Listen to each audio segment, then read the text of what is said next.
Okay guys, so I'm going to be starting at the furthest point from ground transportation at Terminal 2 of Mexico City.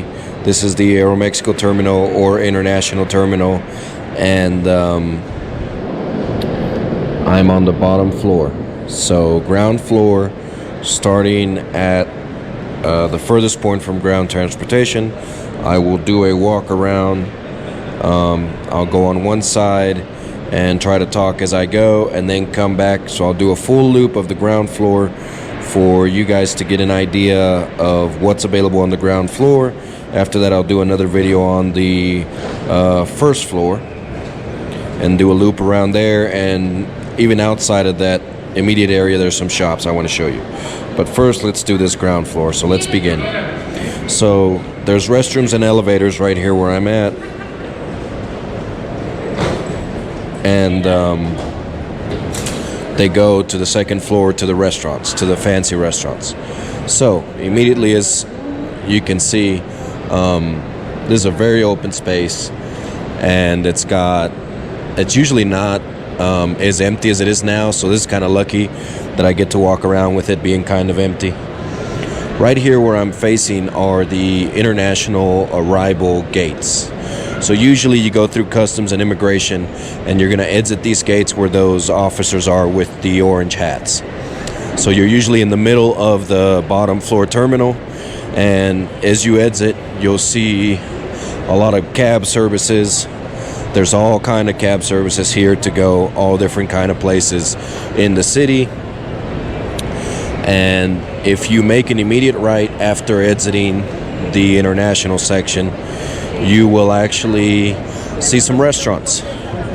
So they've got a Carl's Jr. and there's a Starbucks, and there's some other restaurants. So let's walk that way, and I'm going to try to tell you which restaurants I think are best if you're just spending a little bit of time here. You'll always usually end up here when you come internationally. They always make you come out, and then you got to go upstairs through security. So if you have kind of a wait between flights, you can eat here for cheaper than if you were go back inside the secure area. So there's the Carl's Jr. Here's the Starbucks. There is a few exchange money or currency exchange places here on each side. I don't really use them. I think they're kind of a scam. Here's another one right here. They're not a scam, but that's just how they make business. I prefer to use the local ATM. I'll show you where I usually eat here in a moment. So this is a very, very secure airport. There's always officers everywhere, and they're actually quite polite compared to some of the other airports I've been through. So they got a Cinnabon here on the go. It's like a miniature Cinnabon. They got a couple bank ATMs here. That's what I usually use to get money out. So there's a convenience store. OXXO, if you stay in Mexico enough, you'll see it. So here's the HSBC ATMs. And as we keep going, there's more ATMs. There's actually some guys doing an exchange right now. They're counting the money at the ATMs and swapping them out. More exchange, currency exchange. There's a small pharmacy here. They have a lot of generic basic medications if you need them. And so here's a Hertz rental place. There's also a lot of car rental places here. And I did try to quote one once, and it was incredibly expensive, but that's because I was not returning it to Mexico City. So, hey, look, there's a second Starbucks right here. And if you guys pay attention right now, there's a Courtyard by Marriott. So that's an actual hotel front desk. So they have them all over here. And what you do is, if you have a reservation or you want a reservation, you go there and you either show it or make your reservation, and they have the ground transportation for the hotel come get you. The process usually takes 20 minutes whether you have a reservation or not. Okay, so now this part is important, so pay attention. To my right, as I'm turning right now next to ground transportation, This is where you're going to come out if you're coming from local flights and you didn't take your connection. So all local, and when I mean local is national flights. So you'll come out through these gates if this is your final destination, or if you don't feel like going through security at the time because you have a very long wait and you want to eat outside where it's cheaper. That's what I did. So you'll come out of there after getting your luggage.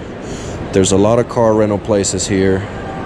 Several. There's Alamo, Fox, Hertz, National, Avis, and then there's a couple restaurants here.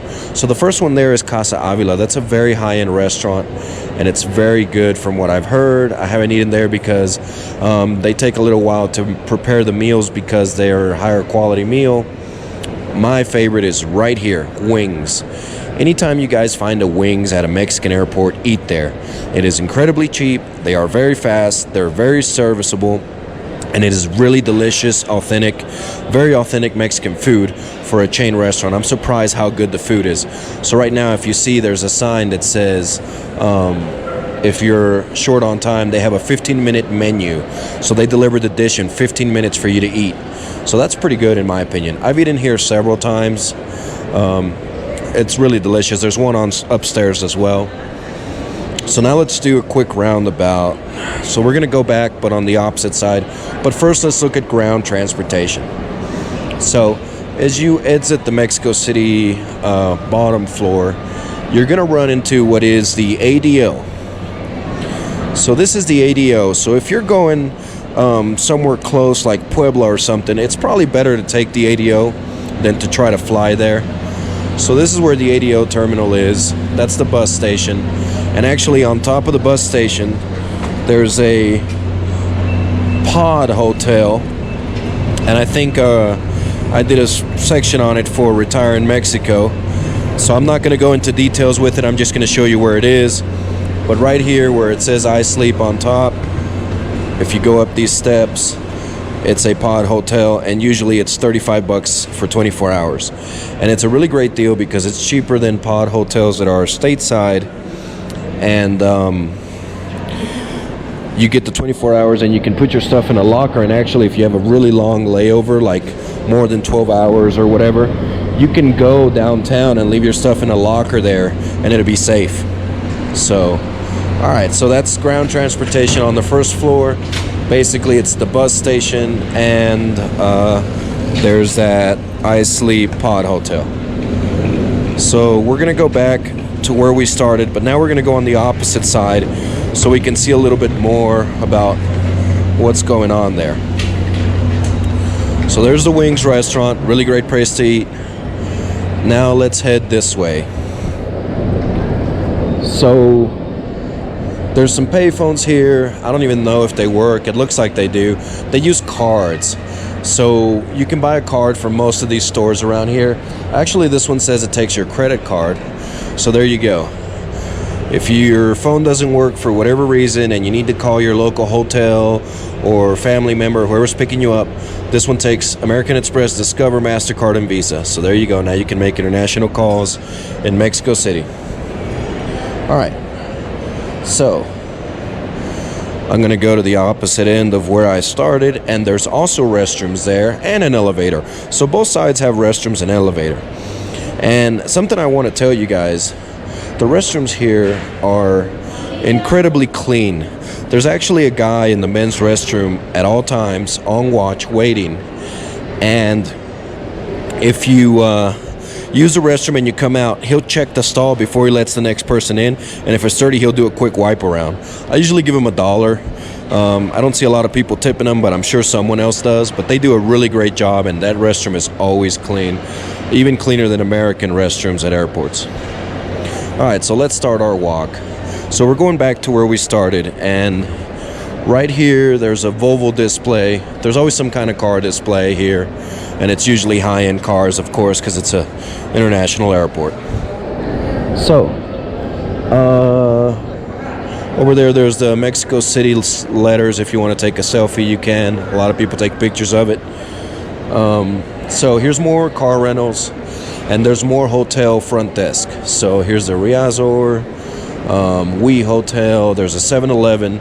which is one of the best places to get drinks and hot dogs and stuff because they don't mark up their prices. They keep the same prices they have out in town, whereas a lot of the other convenience stores here will rack up their prices and charge you like crazy amounts of money for a hot dog or a soda. All right, so there's more money exchange places. There's a Fiesta Inn front desk. There's a Grand Prix Hotel, Holiday Inn, which is closed for some reason, Firefly Car Rental, and there's the Camino Real, and everything else seems to be closed. There's a Bancomer Bank. Their ATM is pretty good as well. I usually like using it. Here's another money exchange location. Up ahead is the Hilton front desk, and there's another pharmacy. And then you got National and Enterprise Car Rentals and Hertz. So they're everywhere. Right here through these front gates, right in the said center, are the cabs. There's different cab services depending on where you're going. So you have to be careful when you go somewhere. You make sure you prepay for your cab at one of the kiosks here, and that way you won't be overcharged. You can tip your cab driver, but make sure you're not paying him. You've already paid. So here's more currency exchange. There's a Europe card. There's a Banamex ATM. Banamex is actually pretty good because I've noticed with other travelers that had credit unions, their credit union card wouldn't work at some of the regular banks, but they would go to the Banamex ATM and it would work. So if you have a credit union and you're having issues, like your card isn't being recognized by some of the banks here, try Banamex, because it's worked for a couple people I know, and that was the only ATM they could use while they were traveling in Mexico. So we've got another money exchange, and another money exchange, and another money exchange, and an Avis car rental. And basically that's it for the bottom floor. There's not really much here because it's mainly where people just either enter or exit. So the top floor will have a few more things, and we're gonna look at that. They have a few little displays of the city, parts of the city that they've built. Well, I hope they didn't build that. That's a broken bridge. So hopefully they didn't build that. Just stretches of highway they've been improving on for the government to flex its muscle and show that it's working. So that's a good thing. And that's about it. We're pretty much where we started, guys. So thanks for watching, and soon I'm gonna make sure and display number 2, which is the top part, and then after that I'll do the inside of the secure area. All right, goodbye.